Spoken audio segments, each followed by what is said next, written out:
Hello, welcome back to the TV room. My iPhone that I record on ran out of memory. I guess there's things I need to copy off. I did delete some things, and hopefully this will hang in here. Anyway, I've been letting this sit as I diddle around with that, and indeed, there is a different picture over there. I'm going to turn it back. It's, you know, funny lines and things. I'm going to turn it back on now that it's had a good chance. Oh yeah, same thing. And from what I can tell, now that I can look behind the Easy Rider poster, it's doing much the same over there. It is. Now, one would think, with all this stuff right here, I would have a ready and available 64 that I could tinker with. And I would like to think that that is the case. Let's see here. Oh, there's a 1541. Oh, that is not going to help me much. And here's the contents of the little bucket that fell. What does this say? 64 keyboard, pretty good, but needs cleaning. Has some new wires. Power LED has new wires. Shift lock key does not work. Nice, clean. Okay, return. 2 ROMs soldered in, other main chips and sockets. The board is a 250407. The 6581, the SID is almost good. It has some wayward sounds. It's discouraging because it's so close. So close. I remember this one. I do. Well, I guess what I will do, because I can, and I'm here,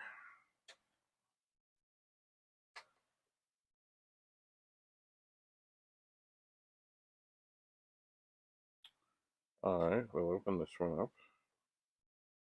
And you see, with what this is doing, it is tempting. Just try to yank.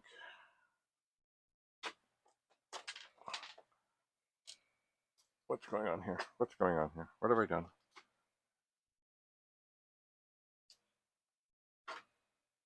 I think, did I drop a screw in right here? No, I did not. Oh, now it's coming back. What the heck is that?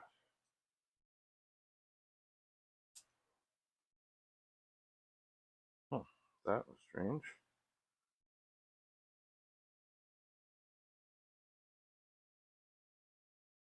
Anyway, usually I find, this is a really clean 64, that, oh, come on. See, replacement wires on the LED. All right, I'm going to set this down here. And just because it's oftentimes the case, I'm going to pop out the PLA chip. Normally, I would not do this. Normally, I would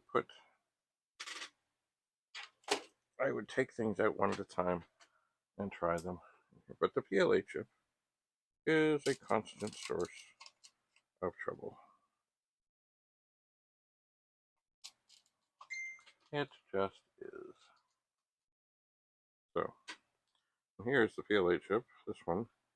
It's pretty vintage because it has the little tape on it. Anyway, well, just because it is such a common failure, we'll give this a try. I would be shocked if this then comes alive.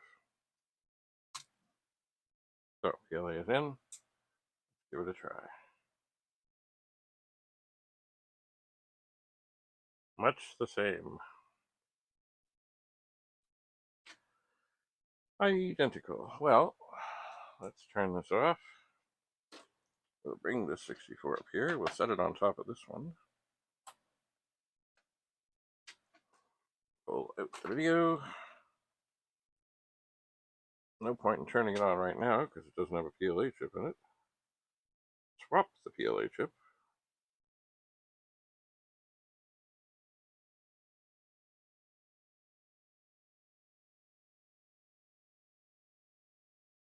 Get it lined up.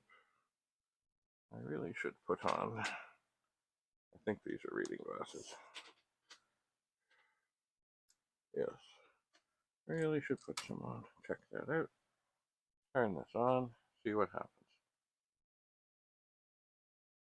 Shazam! So, it is not the PLA chip. It is not.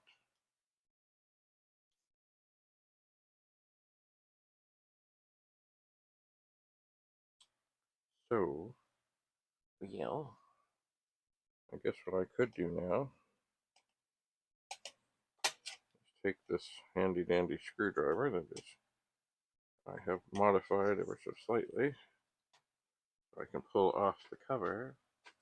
Not that I still don't have the chip puller that Al Payne gave me at the World of Commodore, but I have bent this ever so slightly. I have. So, because that thing is most obviously not doing video things, I'm going to pull the VIC-II chip out. And it looks pretty fine. Just a little adjustment on the end pins. There's the VIC-II chip. I'm going to set it there. I'm going to move this out of the way. And then I'm going to carry on with what I normally do, and that is put chips into a machine that I know that is working. Because if you have multiple failures, then it's just more confusing. So there is the VIC-II chip that came out of this machine. I will double check the witness mark.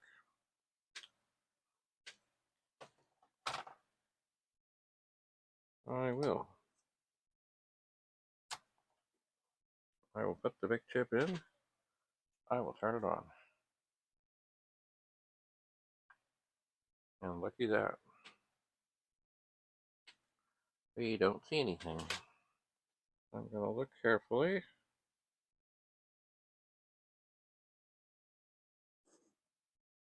See that I've actually got it in properly. And I do. So that was a good guess. It was. I'll take this out. There it is. The VIC-II chip. And then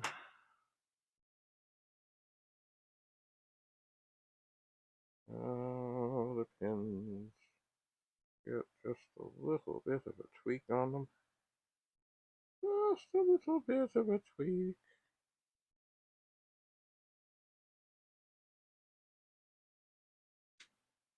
Are these really reading glasses?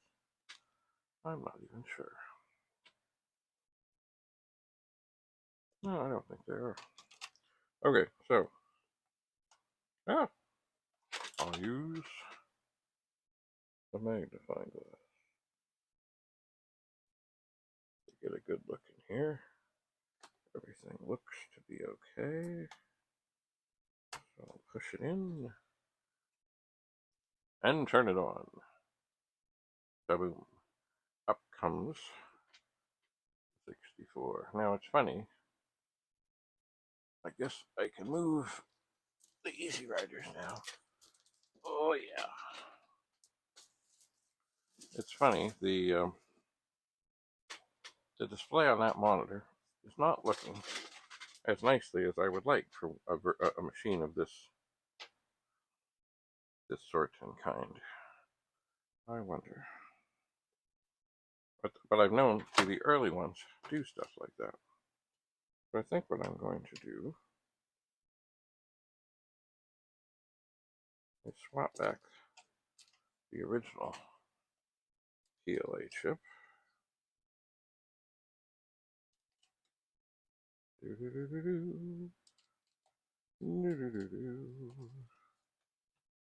we go. and see what's what. So this, as far as I know, is good, and this is good. I just want to see if the video looks any different.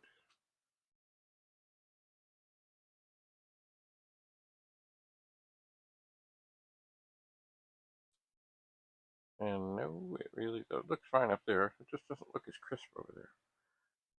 Interesting. Interesting. Well, certainly, from what I can tell, we have a bad VIC chip. We do. So, let me turn this off. Shuffle it over here for a moment.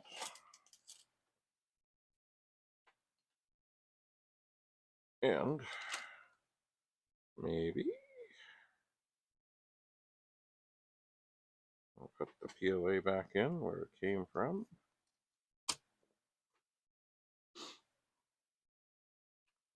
And take the VIC-II back out of this 64 from where it came, where it is working. Okay, VIC-II. We'll put it back in and we'll see. I would be pleasantly surprised if that's all that's needed.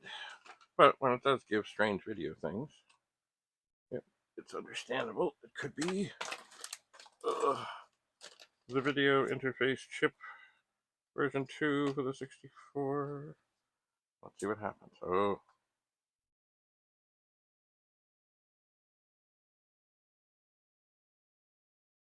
Well, that's interesting.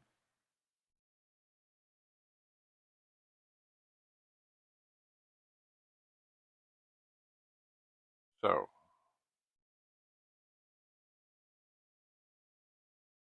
all right. Obviously, there is more to this. So,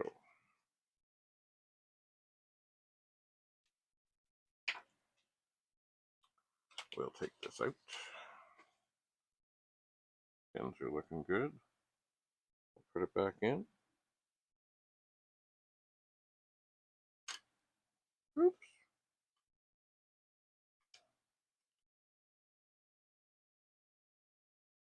And put it back in.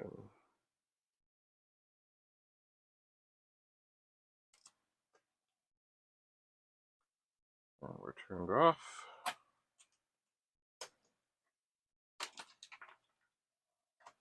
Put this back in, and we'll turn it on. And up it comes. And now, turn it off. We'll put in the retro rewind diagnostic cartridge, the 4-in-1, and we'll go for the diagnostics. And I think we want test number 2. I think. No, that's not the one we want. We want set number 1. Okay. Well, that looks kind of funny. Hang on. Let's try that again. Huh. Okay. I'm going to turn that off.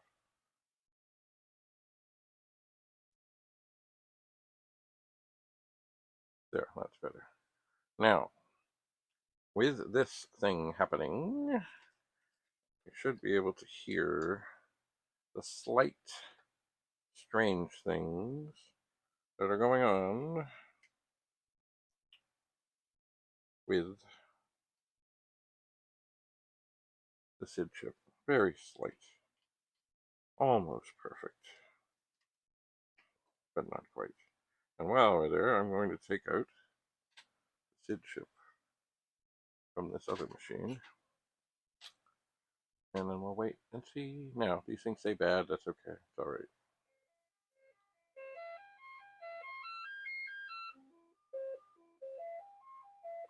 There was just a little thing in there. Just a little hiccup. So close. Such a shame. Okay. Turn this off. Now you got to be careful on these different boards because different chips are in different places. So I'm going to now put the SID chip on this other board in here. I believe I'm in. I believe I'm fine. I'm going to turn it on. See what's what.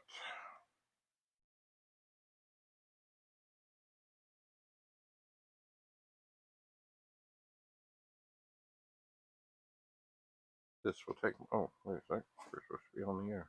I like these signs, but sometimes they get a little wonky on the air thing.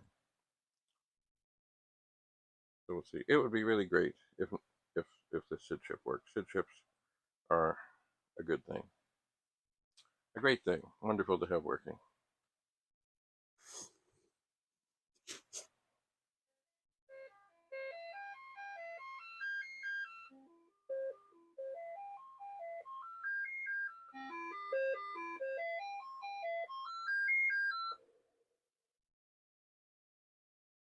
And it sounds just dandy.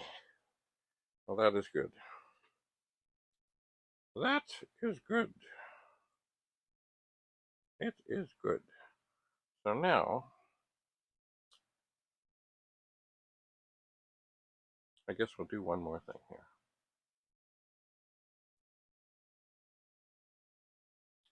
We'll try take the 6510, which is in the socket, out of this machine.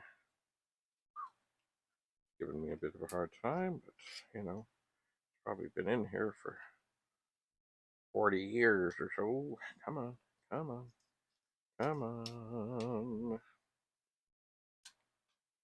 Okay. Yeah, 6510. From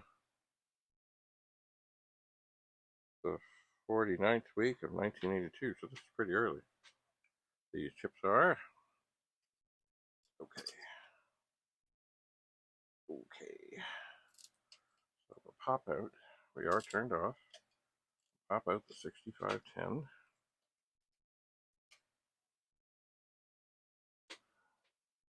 And we'll set it over here. And we'll check the pins.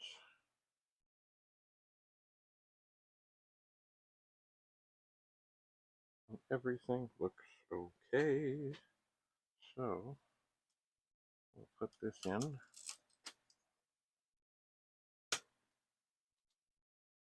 And turn it on. Now it's coming up on the diagnostics. I should have actually taken the diagnostics out, but I didn't. Oh well. Let's see. I'm still quite curious about how it is that this whole, like the whole video cover enclosure, everything just came out. So I wonder if there's something deficient in there. I'm wondering. Always wondering. Okay.